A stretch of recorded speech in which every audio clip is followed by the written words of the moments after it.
Administrator of the Small Business Administration. Thank you.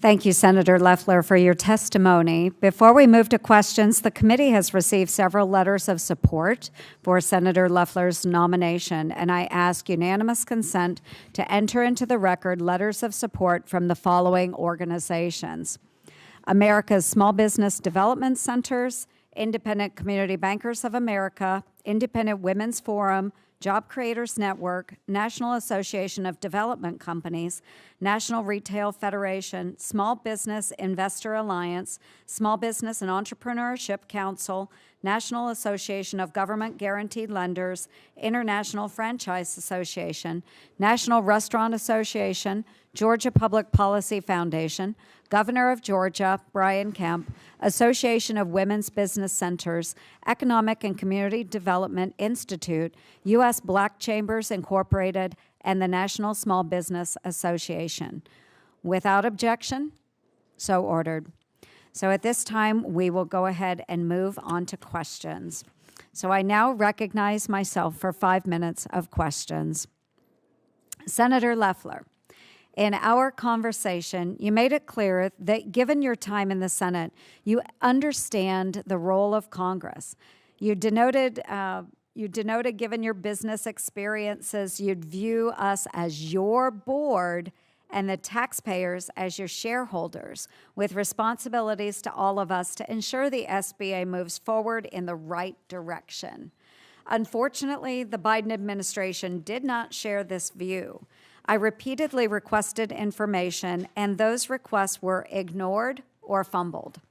Can you commit to provide this committee with the documents and information it requests in a timely manner?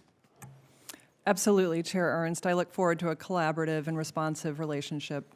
Yes, and I think that is essential to a good partnership between Congress, the Small Business Administration, and our constituencies.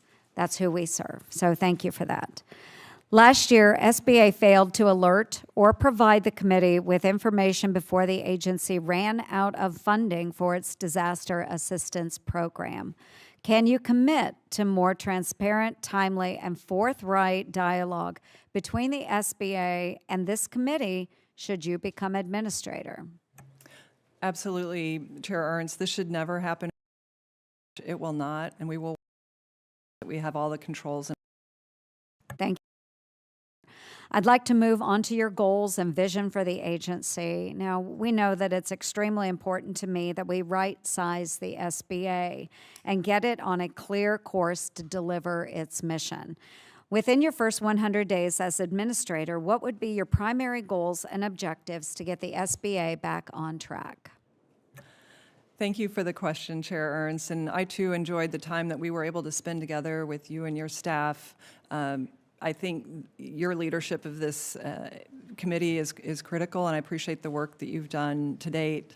I look forward to working with this entire committee toward the aims of restoring the Small Business Committee, the Small Business Administration, to serving small businesses and supporting economic growth in this country. That's our North Star. In order to do that, we must have accountability at this agency. It's in dire need of restoration, and that starts with shoring up the financial situation. The fact that this agency has not been able to pass an audit for 4 years is a disgrace. We must make sure that we are accountable to taxpayers, that our programs are solvent and working toward the aims of serving small businesses. So obviously we're going to get our financial house in order and do it quickly, and we're going to do that in addition to making sure the programs are working for small businesses and taxpayers. We know that the core 7A program, loan program, is in need of oversight in terms of understanding the rising delinquencies and defaults. We will take a hard look at that.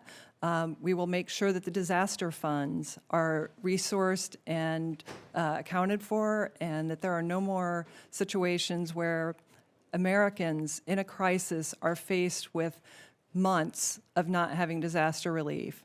And then finally, we are certainly going to get this agency back to work. I am grateful for President Trump's rapid action through his executive order to return to work. We're going to make sure that we have people at work committed to the success of small businesses, that have a heart for small business, but also have that sense of accountability to taxpayers. Thank you so much for that.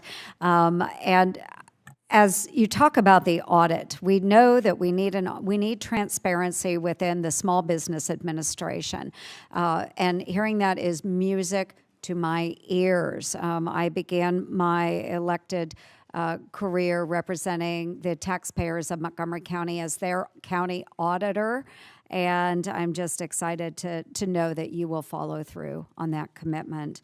As you know, I also serve as the chair of the Senate Doge Caucus, and we have a public mandate and a very rare opportunity to expose and roll back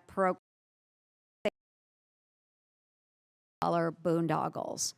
SBA is not immune to this, which provides us an extraordinary opportunity to streamline and disrupt the bureaucracies and their status quo. Will you commit to examining programs to root out fraudulent actors? This is critical because we're over 4 years past COVID. The last administration took a pass on rooting out fraud in these programs.